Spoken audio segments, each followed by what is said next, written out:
दक्षले जब युधिष्ठिरलाई सोधे कि संसारको सबैभन्दा आश्चर्य लाग्दो अचम्म लाग्दो कुरा के हो भनेर सोद्धाखेरि युधिष्ठिरले के भनेका छन् थाहा छ? युधिष्ठिरले के भनेका छन् भने मान्छेले हरेक दिन आफू जस्तै मान्छे मरेको देख्छ, अब आफू जस्तै मान्छे मरेको पढ्छ, आफू जस्तै मान्छे मरेको खबर सुन्छ र पनि उसले कहिले पनि के रियलाइज गर्दैन थाहा छ? भोलि मलाई पनि मर्नुपर्छ भनेर चाहिँ कहिले रियलाइज गर्दैन अरे कि यो भनेको संसारको सबैभन्दा आश्चर्य लाग्ने कुरा रहेछ।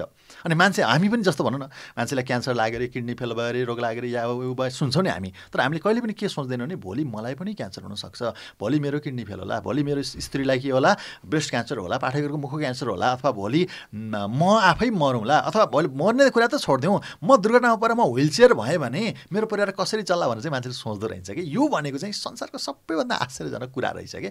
अनि अर्को कुरा कस्तो भने मान्छे अनौठो लाग्ने एउटा आइरोनी के, मान्छेले यो मोबाइल रक्षा गर्न मोबाइलमा कभर हालेका हुन्छ, सायद तपाईँले मोबाइलमा कभर हालिसकेको छ होइन? अनि हामी के छ यो घडीको नि कति माया छ हामीलाई, घडी कोथारिन्छ नि यहाँ डायल हालेका हुन्छ हामीले होइन? तर यो जिन्दगी कतिखेर के हुन्छ अनि यो जिन्दगीलाई सुरक्षित गर्ने बेला नि सोच्नुपर्छ नि त होइन र?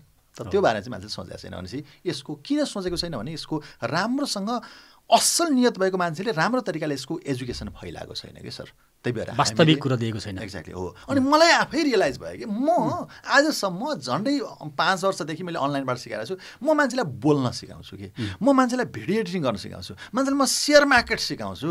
अरे अनि मान्छेलाई इन्सुरेन्स गर्नुपर्छ, तिम्रो जिन्दगी सुरक्षित गर भनेर सिकाउनु पर्दैन?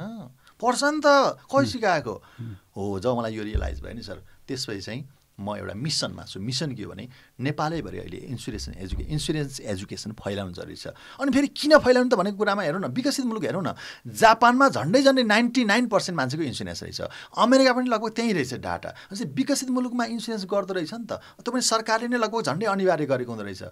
भनेपछि त विकसित मुलुकले यत्तिकै त गरेको छैन नि त, यो नराम्रो भएको भए, यो खराब फ्रड नराम्रो यसले जनतालाई अहित गर्ने भएको भए विकसित मुलुकले प्रमोट गर्थ्यो होला त, गर्दैन थियो नि त। अनि नेपालमा पनि किन नेपाल अल्पविकसित अविकसित मुलुक भएको हुनाले पनि अब हामीले यसलाई फैलाउनु जरुरी छ। कसले? हजुर हामी जस्ता एउटा अभियन्ताहरूले चाहिँ यो चिज